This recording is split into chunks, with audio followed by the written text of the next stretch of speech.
일반 음식점에 가서 메뉴를 고르고 주문을 하고 나면 반찬이 먼저 나옵니다. 주문한 음식이 나오기 전에 먼저 반찬을 하나씩 먹게 되는데, 그러다 보면 가끔 이런 생각이 듭니다. 이 반찬은 다른 손님상에 내놓았던 것을 재사용한 것은 아니겠지 하고 말이죠. TV를 보다 보면 식당에서 손님이 먹던 음식을 재사용하다가 적발됐다는 보도를 가끔씩 접하게 됩니다. 그래서 더 그런 생각이 드나 봅니다. 요즘 코로나 때문에 남들이 만졌던 물건을 만지는 것도 찝찝한데 입에 들어가는 음식이라면 더 신경이 쓰이게 마련입니다.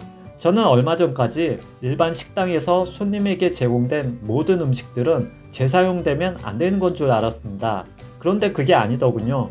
오늘 영상에서 알려드리는 이 반찬들은 재사용해도 법적으로 괜찮은 반찬들이었습니다.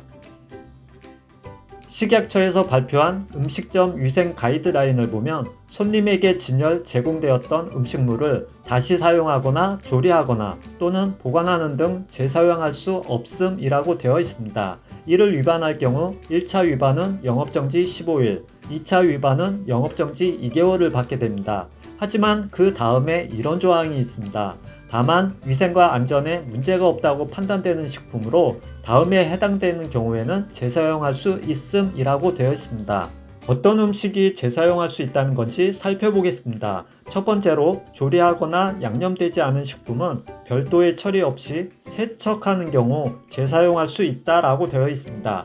상추, 깻잎, 통고추, 통마늘 이런 음식들은 세척만 잘하면 다른 손님들에게 다시 제공해도 괜찮다라는 겁니다.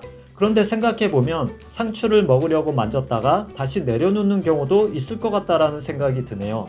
어쨌든 세척만 잘 한다면 다른 손님들에게 다시 내놓을 수 있습니다.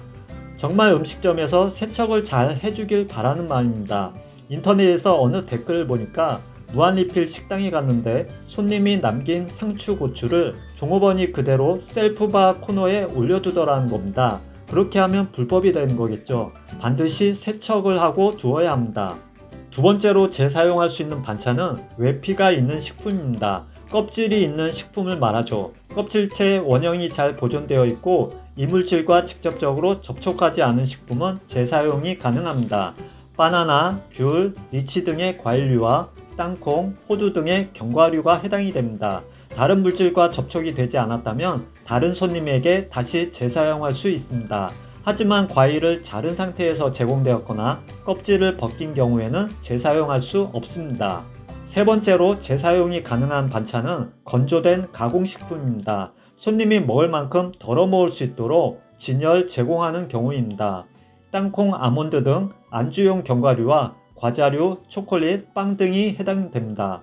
네 번째는 뚜껑이 있는 용기에 집게 등을 제공하여 손님이 덜어 먹을 수 있도록 진열해서 제공하는 경우입니다. 소금, 향신료, 후춧가루 등의 양념류와 김치, 밥 등이 해당이 됩니다.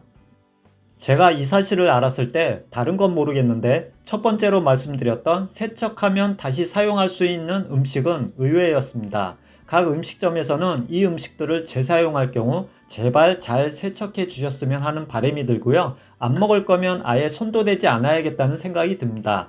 그리고 먹고 남은 반찬들은 한 곳에 다 모아놔야겠다는 생각도 들더군요. 그렇게 하면 일하시는 분도 편하고 위생에도 도움이 되니까요. 오늘 영상 봐주셔서 감사하고요. 저는 더 유익한 영상으로 찾아뵙겠습니다. 건강하세요.